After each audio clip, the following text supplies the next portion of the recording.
පුරා දශක ගණනාවක සිට විවිධ නිර්මාණ ඔස්සේ අපේ රට රසවින්දනය ගේනට මම බැඳිලා ඉන්නවා කියලා ඔබ දන්නවා. පරම්පරා කීපයකම වැඩිහිටියන් වගේම දුවා දරුවනුත් ඒ වටා බැඳිලා ඉන්නවා. අපේ රටේ ගුණ සුවඳ ඒ නිර්මාණ වලින් ලැබෙන නිසා තමයි ඒ ආදරණීය සුවඳ ඔබටත් මටත් දැනෙන්නේ.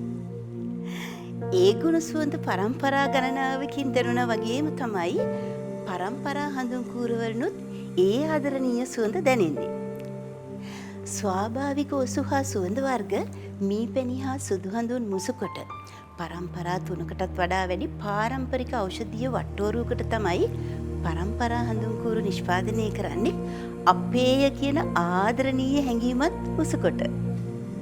පුරා පැයකට ආසන්න කාලයක් දැවී සුවඳ දෙන පරම්පරා හඳුන් කූරක සුවඳ තවත් පැය ගණනාවක් අප අතර රැඳෙන්නේ ඒ නිෂ්පාදනයේ ගුණාත්මක භාවය නිසාමයි.